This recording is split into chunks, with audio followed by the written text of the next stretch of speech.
morning, everyone. This is Michele Hughes from Ageless and Timeless. Today we have a guest who's coming to us from Dubai. And boy, I was way off on the time, but it's 10 p.m. there. So her name is Jessica Alana, and welcome, Jessica. Hi, Michelle. How are you? We're so It's happy to have you yeah. here today, and thank you for staying up for us. Oh, you're So welcome. because My of the pleasure. time, yeah, because of the time difference, Jessica's not going to appear on video. We didn't realize it was so late there.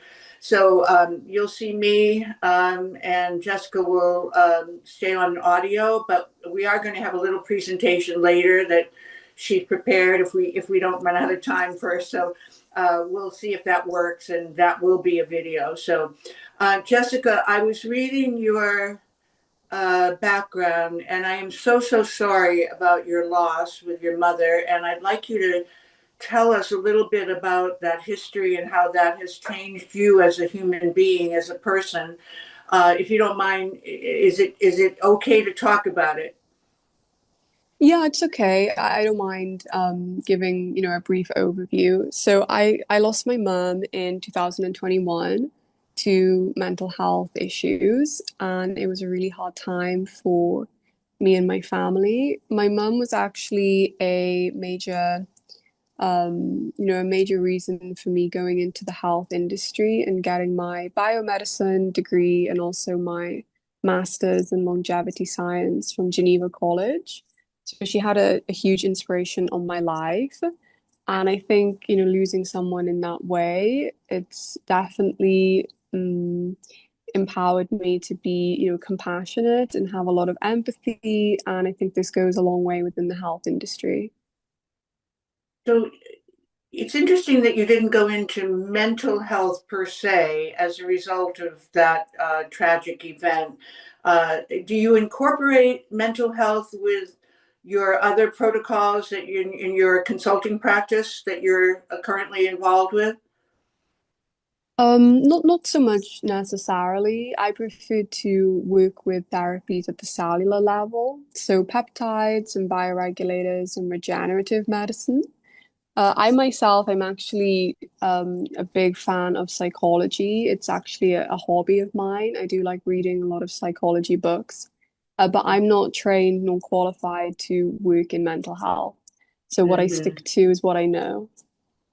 Right, that's perfect. Well, of course, mental health does play a role in everything in longevity. So, and of course, we know the gut and the brain axis are critical. In fact, today I was just having a conversation about that with one of my colleagues, and he's having an issue with one of his children, and I said, if you're going to deal with depression and anxiety and mental health, you need to start with the gut. And everybody is toxic to some degree. If you can't live in today's modern world without being exposed to toxins. So the gut is where, 90, 80, 70 to 90% of your immune system is in your gut. And all 90% of serotonin is made in the gut. So serotonin being a feel good, like dopamine and the neurotransmitter. So you can't escape this with any of the practice that you're currently doing.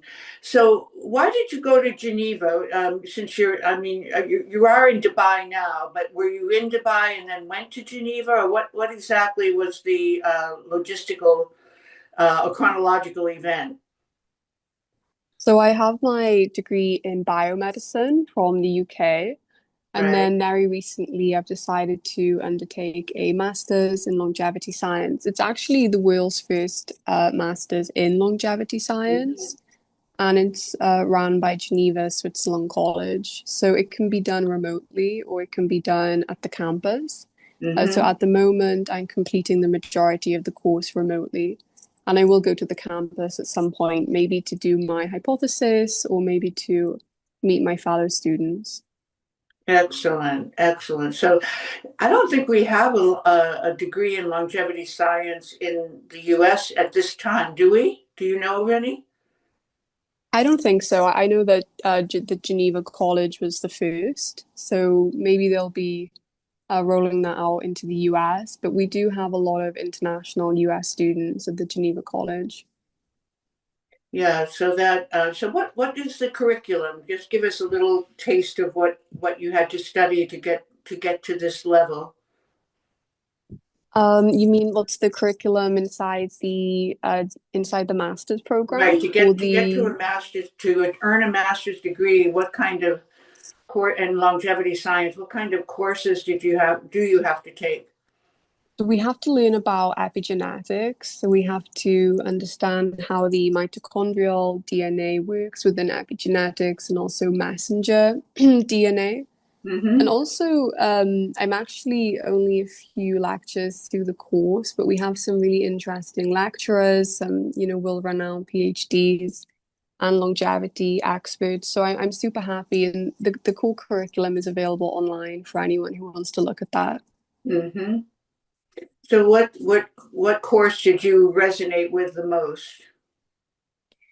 Actually, I'm only a few lectures through, so I'm still working my way through, but I really like learning about the messenger RNA when it comes to anti-aging. Yeah, the DNA company is one of my very close colleagues. Are you familiar with them? They do the epigenetic testing in Toronto. Yeah, I know quite a few epigenetic testing companies. Right. Well, that one I think is probably the number one because they never sell your data. They're I mean, 23andMe is going bankrupt or has gone bankrupt, but most of these companies have been guilty of using your data and without your knowledge. So this is a big issue in genetic testing and epigenetic testing. So DNA company, absolutely number one, does not use your data. It's all private, and then they send you your results in a 60-page test result where you can also then have an app that you go online because it's very, I don't know how you feel, Jessica, maybe you could tell us, but it's kind of daunting because they have all these different genes that with all these different labels. And when you're a layperson trying to understand what these genes are and how, what they represent, um, you'd need a year-long course just to study that, I think. So, but this app allows you to go online and look under headings like cardiovascular health or brain health or gut health, and then under that they have the genes that are corresponding with those areas, those categories, and then they tell you whether you are optimal, suboptimal, and but the big thing, and this is something that I'm sure you're learning in your courses, you don't have to be like it doesn't have to be like a sentence of death and destruction if you get a suboptimal epigenetic rating on any one of these measurements because epigenetic means lifestyle. So Yes. if your genetics say you have one, a suboptimal gene, that doesn't mean it's going to get expressed. Yes, it's true. It's very correct. It's based on histone modifications and methylation and some other Correct. transcription and translation factors as to whether the genome will be expressed. And also, if it is epigenetic, you can positively influence that by regenerative medicine, lifestyle modifications, good food, good diet, good relationships, and that type of thing. And that's everything that they go through with you. And they have follow-ups. They'd Oh, be nice. Yeah, I know I introduced connected you with Dr. Bill Lawrence. We'll talk about the peptide bioregulators, but I'd love to connect you with Kashif Khan, who is the co-founder or founder actually, and Tracy Wood is the current CEO. Kashif stepped aside to be business development, but I'd love to connect you. I think they'd be an incredible contact influence for you as you're going through your coursework. So if you want that after offline, I'll be happy to send it a digital introduction for you. Oh, that Um, would be amazing. Thank you so yeah, much. well, they I'd really probably want appreciate you to that. Jessica, they probably want you to take the test and then use that as a benchmark for, relationship going forward, which is exactly what I did. So Yeah. anyway, well, we'll talk about that later. So European Wellness, founded by the iconic and widely published Professor Dr. Michael Chan, is the world leader in stem cell and peptide therapy, with 26 medical and aesthetic spa locations primarily in Europe and Asia. Their website, www.europeanwellness.com, details the wide range of wellness products that can be ordered using the Ageless code for a 10% discount. They will also offer our viewers discounts on medical and cosmetic services and products if they choose to visit the clinics. I have firsthand experience using their wide range of science-based stem cell and peptide products and am now a loyal customer. Go to their website, www.europeanwellness.com, for more information about this exciting company. Let's jump forward to the most important issue that brought us together, and that's peptide bioregulators. This is like probably one of the hottest topics today in functional medicine and peptides in general, but more specifically and more narrowly, peptide bioregulators. So, what was it that brought you to that awareness so that you reached out to me to introduce you to Bill Lawrence? So I've been working in the regenerative medicine space since 2021. And I actually started off with hyperbaric oxygen therapy. So I was working in the wellness lab, which is number one Hyde Park in London. And they had some very beautiful hyperbaric oxygen machines. And after learning about hyperbaric oxygen, I became very interested in other adjuvant therapies, and one of these being peptides. So peptides are typically between 4 and 50 amino acids in chain Right, length. right, And once I kind of figured out peptides, I stumbled onto bioregulators. And right. I actually got to know bioregulators from a very good friend of mine, Dean Henry. Maybe you know him. He's the founder of UAE Peptides, and he knows Dr. Cavinston very well, or he knew him. Mm-hmm. And yeah, so Dean actually introduced me to the oral peptide bioregulators. And in the beginning, I was kind of confused because there wasn't too much literature on them. This was early 2023, and they were hardly being touched upon in early 2023. And most of the literature I found was either a Russian translation, or it was from Russia or Ukraine or those Eastern European countries, and it was hard to find, any literature or second and third hand writing about the oral peptide bioregulators within the West. So I kind of figured out that, at their core, they're epigenetic switches. And then I found some interesting presentations, and then I stumbled across, well, of course, I found Dr. Cavinston's work on PubMed. And in the beginning, I wasn't even sure if his work was available on PubMed.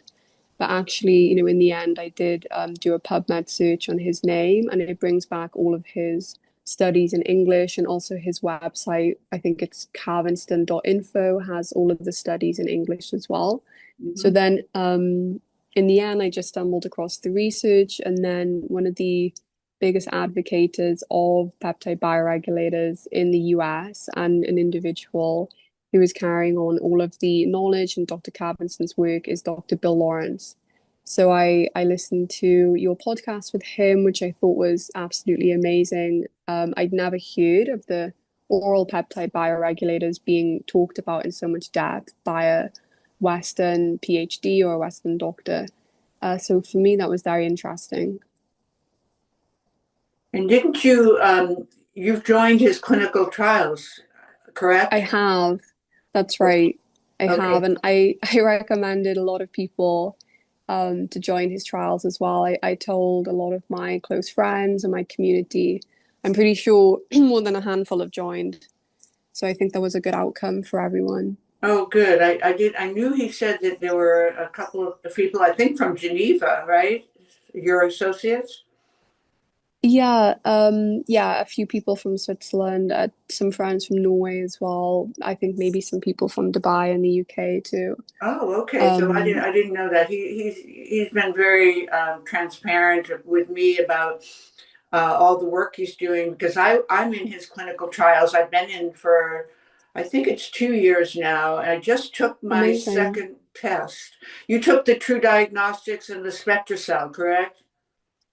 I haven't yet. I've been a little busy, but I definitely will soon.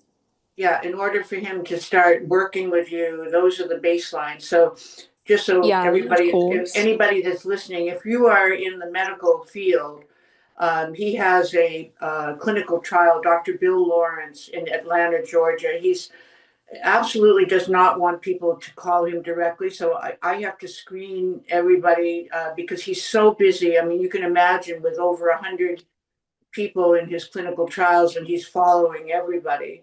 But he does tell me that if I have anybody that is interested that's in the medical world, because there is a fee, as you know, Jessica, to be in the clinical trials, and it's a lower fee if you're a medical professional. There's still a concierge clinical trial position for a consumer, but the fee is much higher. So I don't even encourage anybody who's not a medical professional. But if you are and you're interested, either way, you can always reach me at my Ageless and Timeless website. There's a phone number and an email.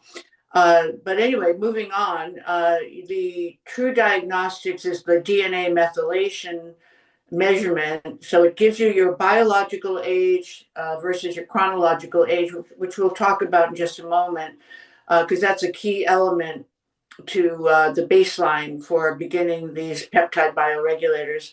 And then, it measures your DNA methylation, which means, your toxicity level and how your epigenetics or your genetics affect your how quickly you methylate. And I don't know about you, but I found out from doing the DNA test that I'm a slow methylator. So my Oh, so that gene was suboptimal. The good news was that the APO4, which is the Alzheimer's, that was normal, the Alzheimer's gene, and then there was another one that they do that was normal, which was a big one. I can't remember which one it was, but it was such a relief to have. So I wasn't surprised about the methylation because I think a lot of people have that suboptimal gene. Again, because of the toxicity in our world, it's very unusual to find people who can get rid of toxins based on their genetics. So there has to be a lot more to it than the lifestyle, as we both know. But then the other test, the SpectraCell test, measures your telomere length. And if anyone is following this, have been listened to or viewed my other podcast, you know that your telomeres are, and Jessica can certainly confirm this, they're really one measurement of your biological aging. So, Jessica, why don't you explain what a telomere is? yeah. So telomeres are the protective caps at the end of chromosomes Right, that basically stop the double helix DNA from unraveling. right, And essentially, so if you can imagine a shoelace, right, that plastic protective cap at the end of a shoelace, right. obviously protects the shoelace strands from unraveling. Well, as you age, those protective chromosome caps, telomere caps, which protect the chromosomes, become more degraded and just get shorter and shorter, and therefore the chromosomes begin to unravel. And this basically translates into faulty genome processing, and therefore you have mistranslation of proteins. And, as you know, the mistranslation of proteins is kind of where a lot of aging and disease begins. Yeah, I think that's a really very, very good description. And I think the simplest way to say in this case, longer is better. You don't want short telomeres. That means your Yeah. DNA is splitting, and you're getting every time there's a cellular DNA or telomere split, they get shorter. But the longer they are, the younger you are. Is that a fair, simplistic way to say it? Yeah, of course. And actually, today there's only, I think, two therapies that have shown significant impact on increasing telomere length. And the first one is hyperbaric oxygen. Right. So this was shown by the Israeli group led by Dr. Shai Efrati. And the second one is the bioregulator epitalon. Right. Yeah, Exactly. Yeah, yeah. for a while there was the TA 65, if you remember, and everybody was touting you go to the shows, and there was always a I know booth. I hadn't heard of that. Maybe that was Yeah, before my era. but I think if you talk to Bill Lawrence, he'll tell you that the peptide bioregulators are one of the ways to lengthen your telomeres, and that's why they do the baseline, because they want to see how the peptides will affect over time. So um, yeah, that was the one great thing when I did it originally with Bill back 2 years ago. He said he had to send the test back to SpectraCell because he'd never had a result with someone chronologically of my age that was so biologically, my telomeres were an infant of 1 to 5 years old, or infant to 5 years old. He said he couldn't believe the results, so he sent it back to see if they had made a mistake, and sure enough, they didn't. They hadn't. So we'll see what this current one, after 2 years, what the current one does, because that was like a really good outcome. Well, let's talk about biological and chronological aging, and just before we leave that subject, I just want to say, because we'll come back to um, the general subject of peptide bioregulators, but just so everybody understands what Jessica just said is the peptides are amino acids. So the peptide bioregulators have fewer amino acids, usually less than 15, whereas the other peptides that you're hearing so much about, that are usually injectable, although they're becoming more and more available as nasal sprays and some oral integrative peptides that they'll be on my podcast in a couple of weeks. Lori and Kent Holtorf, they do the oral version. But anyway, the differences between peptides generally and peptide bioregulators are the number of amino acids, and that the bioregulators are all oral, whereas the general peptides, like ipamorelin and sermorelin and all the others, even insulin. If people know that the original peptide is insulin, correct, Jessica? Yeah, in the 1940s, I'm pretty sure they developed insulin, and yeah, that was the original founding peptide. Nobody ever knew or did anything with peptides until about 10 years ago, right? So then now they've become the darling of the longevity world, as I mentioned. And so just so you know, if you're doing peptide bioregulators, which you can get, this Dr. Cavinson is the original. Original. Yeah. And he was assigned to that role by Putin. Yeah, That doesn't diminish his impact, because he could have won a Nobel Prize. I don't know why he didn't, but I he unfortunately know. passed away last year. So it would have to Yeah, it would have to be posthumous now. Um, but he was assigned because of Chernobyl and because the astronauts, and they were seeing more and more toxicity, and these people and the athletes too. So he said, we want to find a way to address this problem, and Cavinson was given that assignment. And so, just a little history, if anyone wants to know, that Bill Lawrence, being the kind of guy he is, he's like incredibly proactive, and he had a family history of early demise, and he was at that time, I think, when he first started looking into this, he was in his early 70s, and most of his family had passed away before they ever reached mid 70s. So he said, I don't want this to be my fate, and I want to find answers. And he was a very successful real estate developer, just like, he and I had the same background, and came to functional medicine in very different ways. But his was really because of his personal challenge of wanting to extend his life. And so he discovered Cavinson, just like you did. You discovered him and he's researched it. And to his credit, he got on an airplane, went to the Soviet Union, to St. Petersburg, knocked on the door. And to Cavinson's credit, they took him in and they trained him, and they saw him as a real opportunity to expand the peptide bioregulators in the United States, which at that time they had been 40 years in Russia, but sold in drugstores. I mean, easily obtained. But so Dr. Bill Lawrence, who is a PhD, not a medical doctor, became the spokesperson and the steward for expanding the peptides here in the US. So that's just a little bit of background. So, and by the way, the other thing about the bioregulators, they address individual organs.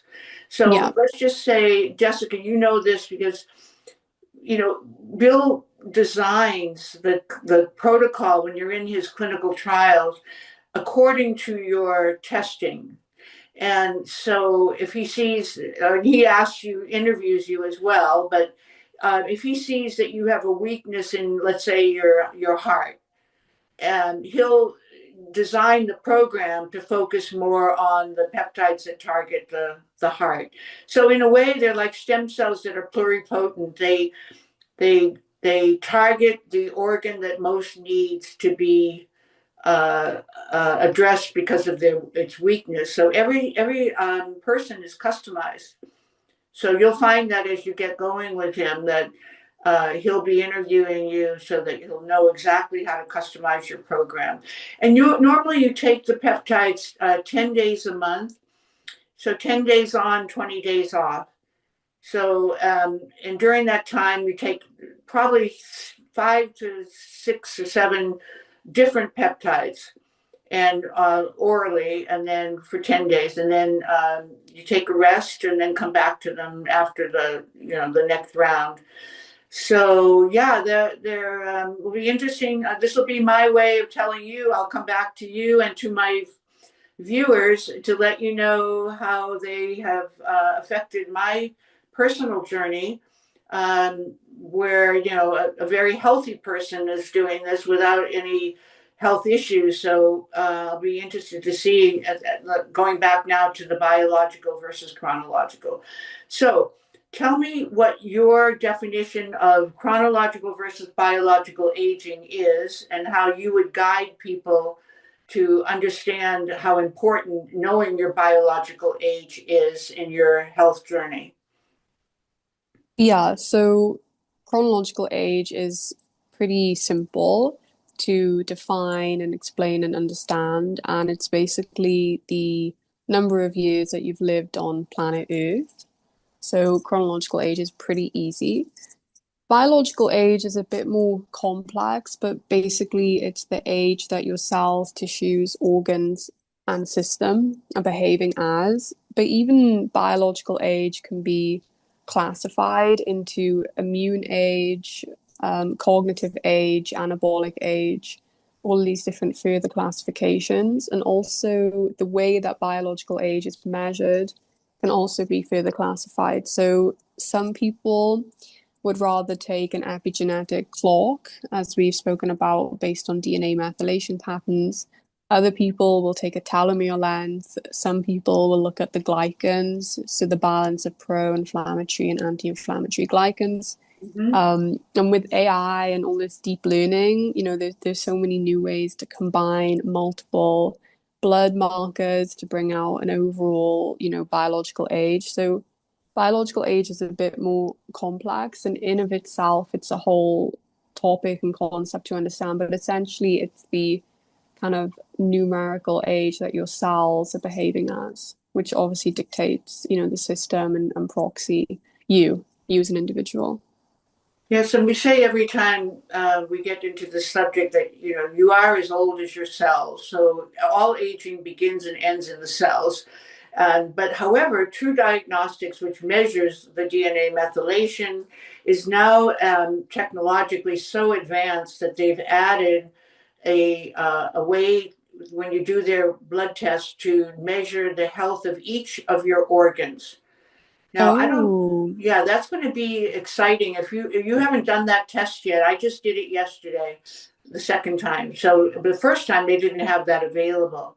So now they've combined two protocols, the original with the new one, that will tell you so much more information that measures up, and then they'll give you a number of how all this tallies up to your biological age. So very exciting what's happening, and AI of course has been a big part of this, but they've been working with some of the leading, I think it's Cornell University is where they're doing a lot of their research. So yeah, so this is something everybody should be aware. I think everyone should take that true diagnostic test, honestly. There yeah. are others, but I think they're the leader in the field, and that's why Dr. Lawrence uses them exclusively for his baseline. So you mentioned in terms of the biological age, that the cells are so important, and so I don't know yet whether true diagnostic is able to measure the health of your cells. That's something I would need to ask them. The health of your organs is a key indicator of the health of your body, but whether it goes into the mitochondria and the ATP, that I don't know. Are you aware of anyone that's doing that, measuring the health of your cells? I I don't know anyone who's doing that commercially, but I think if there was a way to look at how your mitochondrial DNA is being expressed, which is a whole other part of the genome, I think that possibly could be a good indicator. Mm-hmm. I think there's tests out there which can give a rough estimation of how much ATP, so adenosine triphosphate, Mm-hmm. your cells are making, but I don't think it's very accurate. Like you're more likely to get a false positive. But I Yeah. think mitochondrial DNA, if someone can measure that, then that could be quite a good outcome. I think the DNA company's test does measure, but it's just pure genetics, which we both know is not Yeah. that can be altered by your lifestyle. So I don't know if it's completely giving you the biological or the biophysical uh, measurement of your cells. That's something that we need to check into that. So which of the peptides has had the most scientific backing in your experience? I think thymosin alpha 1. Mm-hmm. So thymosin alpha 1, it is FDA approved. I'm unvaccinated, so it's not that, these governing medical bodies have too much influence on my train of thought. But if something is FDA approved, then, by proxy, it has a lot of clinical, human clinical trials. So I know that thymosin alpha 1 is patented under the drug name Zadaxin, and it's owned or was owned by Cyclone Pharmaceuticals, which is worth a couple of $100 million. So I know that thymosin alpha 1 has a lot of clinical backing. Mm-hmm. Um, so in my opinion, it would be thymosin alpha 1, which isn't the most raved about peptide because it solely focuses on the thymus gland and the immune system, which is my favorite topic. Mm-hmm. Everyone loves BPC 157, Right. but thymosin alpha 1 is probably the one with the most backing. Well, and keep in mind for anybody that's watching today, what Jessica's talking about are the regular Longer peptides. peptides. Yeah, they're Yeah. not the peptide bioregulators. However, the peptide bioregulators have targeted the thymus gland. There is one Russian name, Mm-hmm. but Yep. it translates over to the thymus gland. Just as there's another one for the bone marrow and so forth. So again, keep in mind these are two distinct categories of peptides. So the thymosin alpha 1 in the normal peptide, the original peptide, is usually injectable, although have you seen that there are more and more available now to take orally?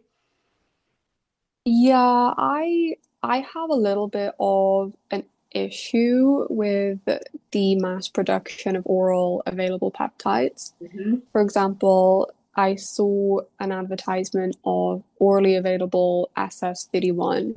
Now, SS31 is a synthetic, quite fragile mitochondrial peptide that is involved in repairing the inner mitochondrial membrane. Mm-hmm. And I don't think it's commercially ethical to sell a product which I don't think will have a high uptake into the mitochondria via an oral route, considering it's difficult for most peptides to even act on cells, let alone go inside the cell and reach the mitochondria to work. So I know that some peptides are very good orally.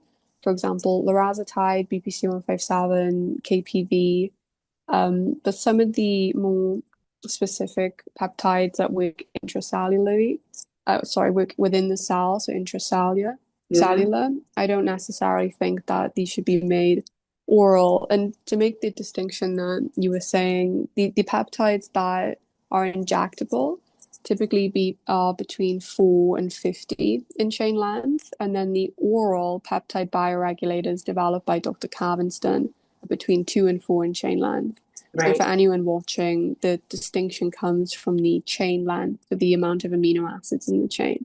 So Correct. that's typically the hard line that we put. Yeah. Correct. Yes. So going back to the thymosin alpha, that's, historically or originally was targeting for the immune system, correct? Yeah, it's 28 amino acids long. And actually, it's a bioidentical peptide. So you're born with thymosin alpha 1. So your body makes thymosin alpha 1 as a regular part of homeostasis.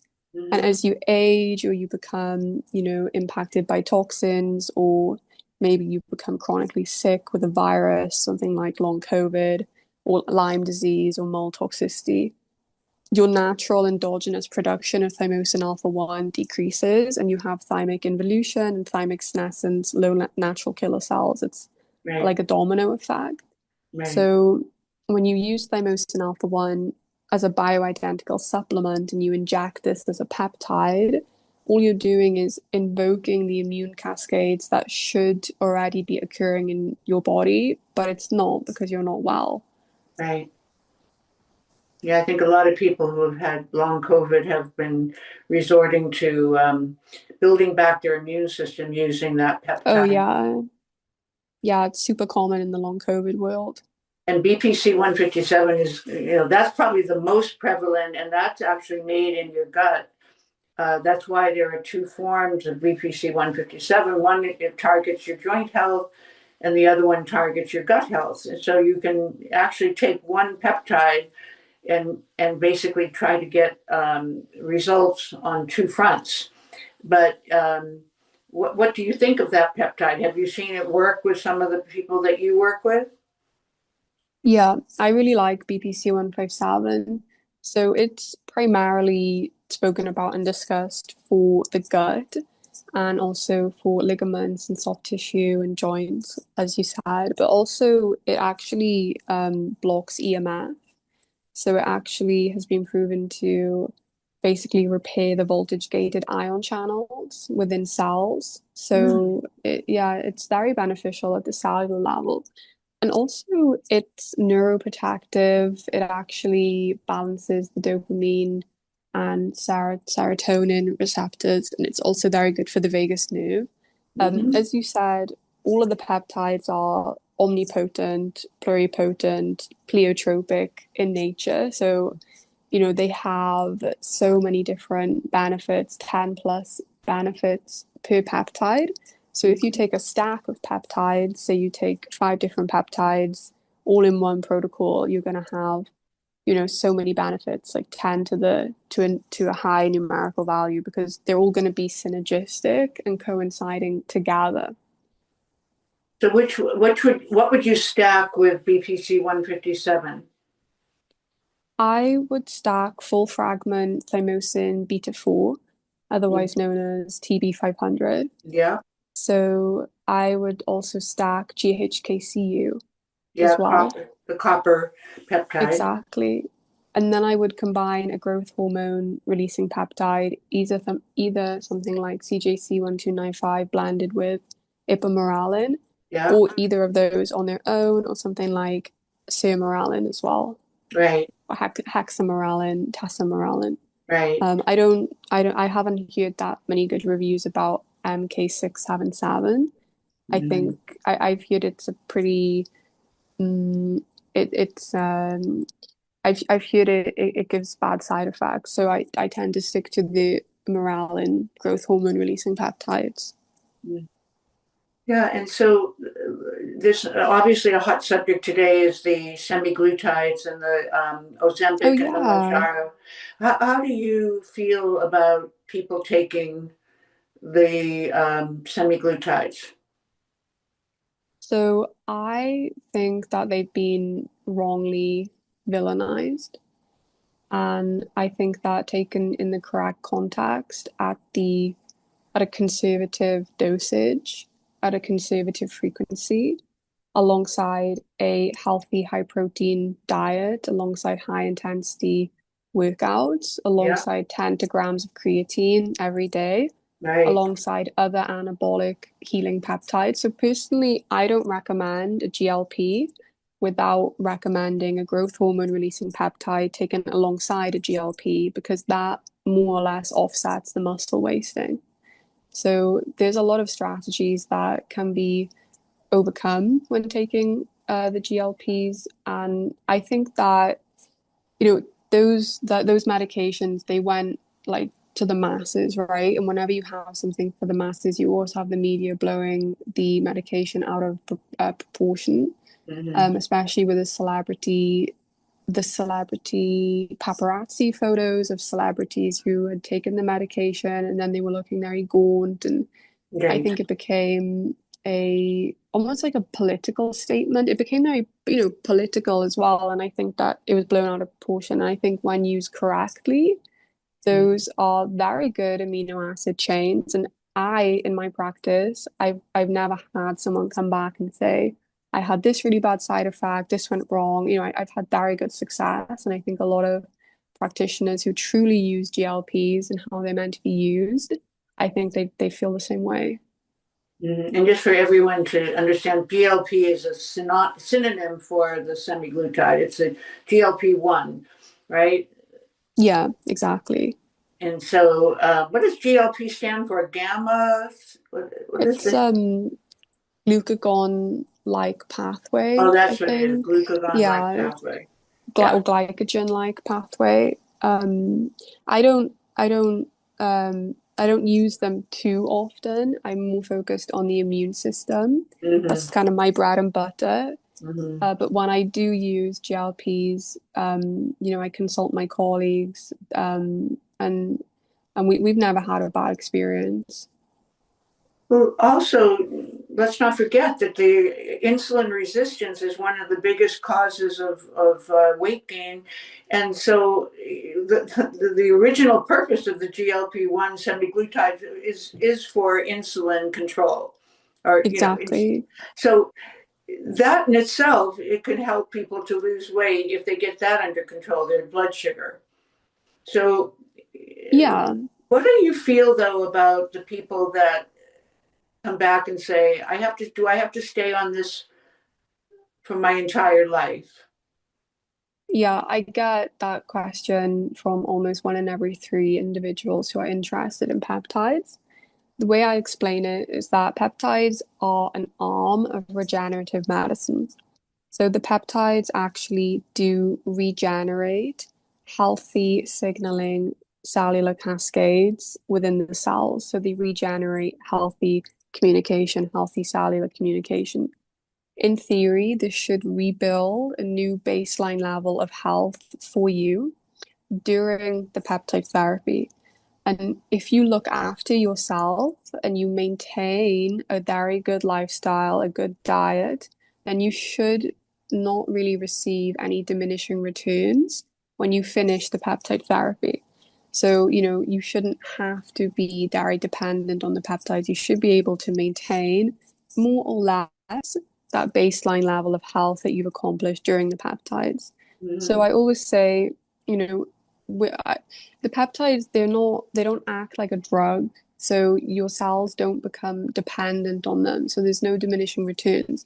But if you use the peptides and then when you stop, you fall back into old habits, you get bitten by a tick, you start living in a moldy environment, you pick up an infectious disease, maybe you go through some psychosomatic stress and you become inflamed again, then your cells signaling capacity will eventually begin to drop. And it may seem like you need to become dependent on peptides, but it's not, because for people who maintain their healthy lifestyle and don't become inflamed, they're not dependent on peptides. And usually the first cycle to get them to that baseline to hit their goals, gets them there. And then from that, they actually use peptides as a hobby and as a way to stay optimized or slowly tweak on their goals.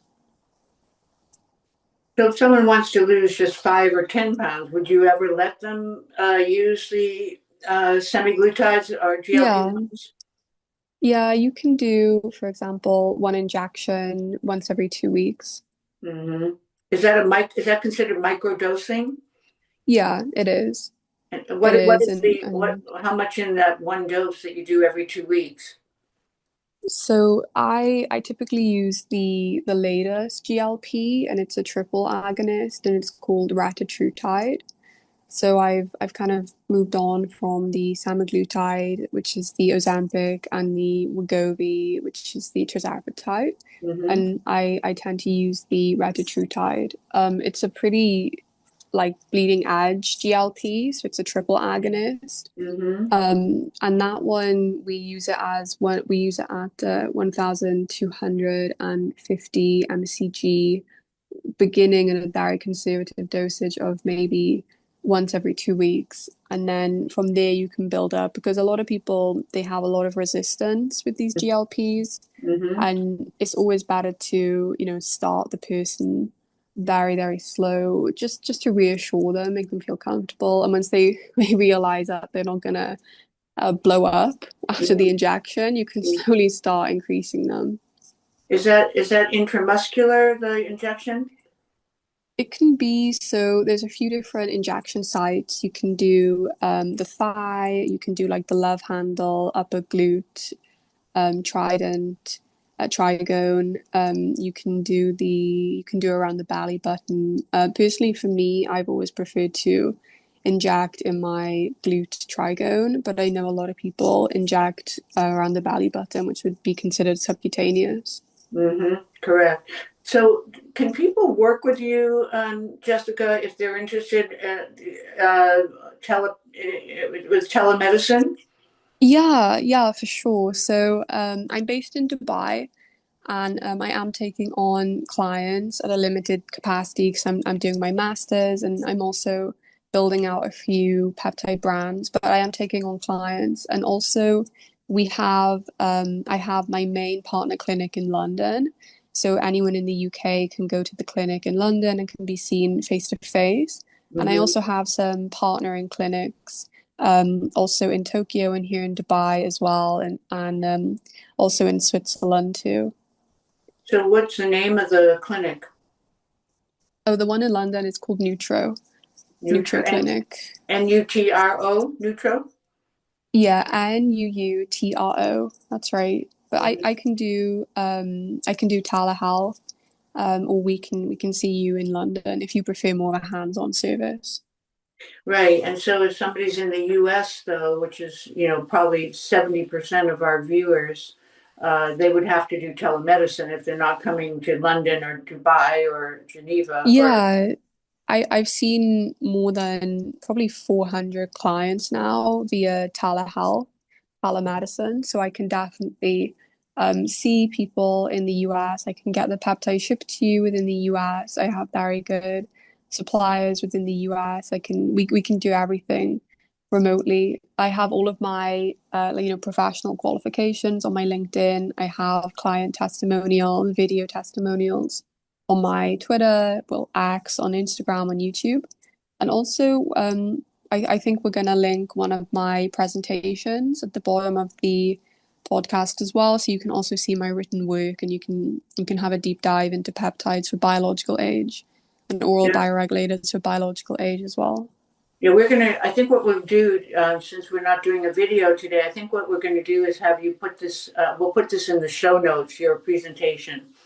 Yeah, And cool. so I'm saying that on air right now so that my assistant makes sure that she gets the presentation from you and then adds it to the show notes for our viewers. So if you'll take care of that with Roxanne after the show, I would appreciate it. Amazing. Yeah. So what do you require when you start working with a client or a patient? What do they have to give you if it's telemedicine? I mean, I'm pretty flexible, so I don't necessarily believe that peptides should be dependent on blood test results. There's nothing really in a blood test result that would say, okay, you have this marker elevated or decreased, so therefore we need to use BPC 157. And I think that's a common misconception of clients. They think that they need to get a whole battery of tests for peptides. Mhm. Whereas actually, I like to be a bit more open-minded and just kind of I will ask, a relatively basic intake form. So what are your goals? What are your symptoms? What do you feel intuitively you're struggling with? What is your past? What other therapies have you tried? And from that, I can put together a pretty in-depth protocol, typically 5 to 6 injectables, 1 to 2 oral. We can also then use 1 to 2 intranasal. And then also, depending on the investment that someone would like to make into the protocol, as in the peptide cost, we can also add the bioregulators in there as well. So, you don't really need too much to start peptides because there's no correlation between a test marker and a specific peptide. Mhm. Have you ever experienced any negative side effect where somebody should never take a peptide in terms of their health Mm, condition? not thus far. So the main body of my work is looking at models of immunocompromisation. So that is typically within that bracket are, chronically toxic, chronically sick people with mold illness, with Lyme disease, Mhm. and those people are very sensitive individuals and they're very sensitive to supplements and even to just chemicals in their daily environment. Mhm. And all of those people have tolerated peptides extremely well and have done very well on the peptides. Mhm. I have had a handful of people who have been treatment resistant. So no matter, what peptides we've used, we haven't managed to get the results that we've been looking for. But this can be attributed to maybe biofilms, because if you have biofilms around your impacted area of cells, it's going to be difficult to get any active into those cells. So I have had people who've been treatment resistant, but we have tried all the way and we have gotten somewhere, but not the same results as the majority of my clients. And how are you defining biofilm? So biofilm is typically a reservoir of, I think it's made up of chitin. So chitin is like this gelatinous glue that these bacterial, viral, fungal, parasitic reservoirs, they all clump together and they make these biofilms. It's very common in long-standing gut issues, in UTI issues, bladder issues, It's actually very common for the ENT as well, and also the COVID virus was known to have a very high biofilm generating, genome. There's studies on that now.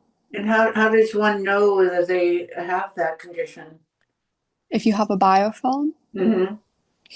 if you're, dairy treatment resistant and you have been for years and your symptoms come in waves, cyclical waves, so, every 3 months or every 6 months, dairy cyclical waves almost like correlated to the moons and the seasons changing, um, then you're more likely to have a biofilm. So if you have a symptom increase, then around these cyclical waves, you're more likely to have a biofilm because bacteria and all the living pathogens in the biofilm have their own life cycle. Hmm. When this life cycle goes through its stages, they break out of the biofilm and they cause an increase in symptoms. It's a whole other very scary Yeah. topic. Yeah. Well, I know you've done a lot of work with mold and Lyme, so is that a clue to you right away if somebody is dealing with mold or Lyme disease that they also have the biofilm issues that are going to prevent any treatment from being efficacious? Yeah, it can depend. So Lyme itself is known to cause a lot of fibrotic cysts. So Lyme Mhm. actually will make cysts and it will hide in the cysts. And it makes these with fibrin.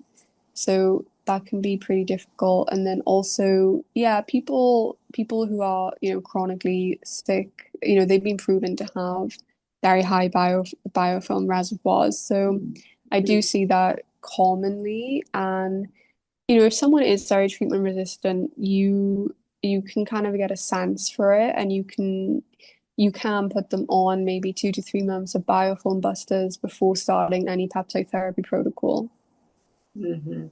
So, Jessica, they just flagged me that we're running out of time, and I want to ask you a couple other questions before we go.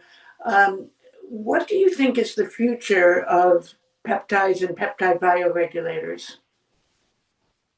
So actually, I think the human genome has around 300,000 peptides available to code and to Mhm. translate into proteins, which are what, peptides are.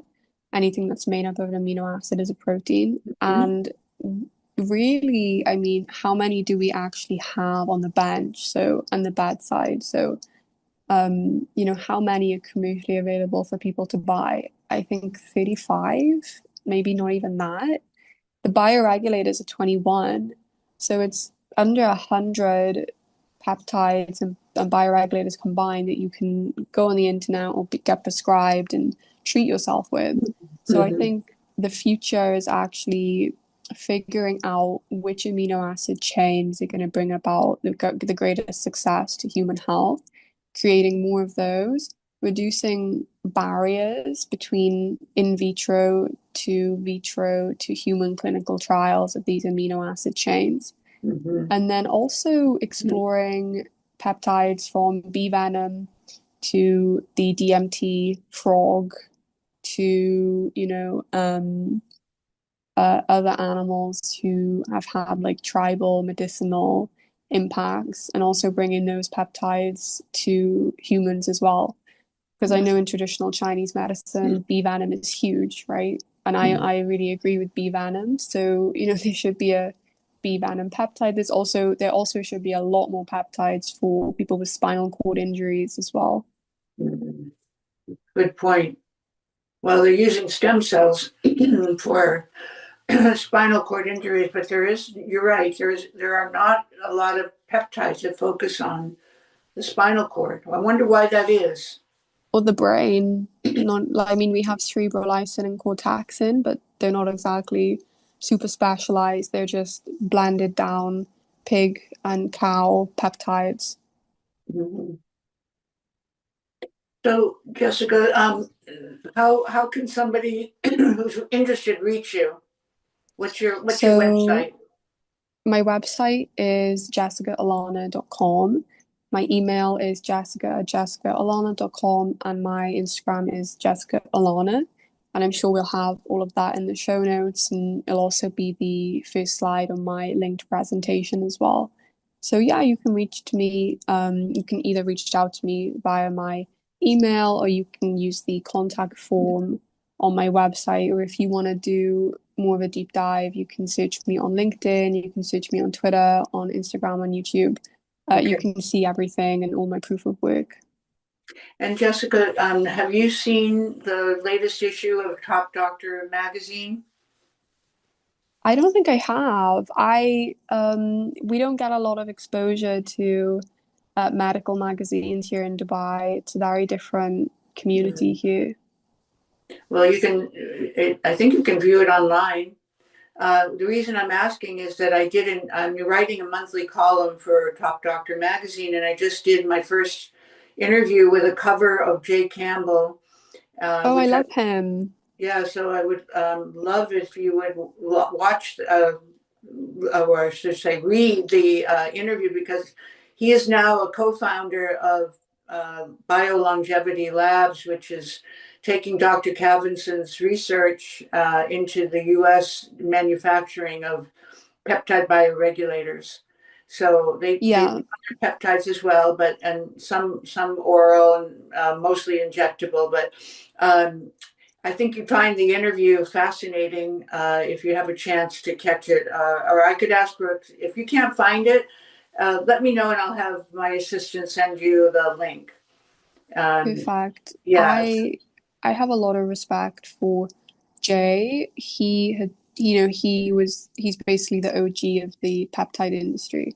So I Hmm. have a lot of respect for him. He was talking about peptides like 10 to 15 years ago. Oh yeah, So yeah, I'm he happy for wrote him.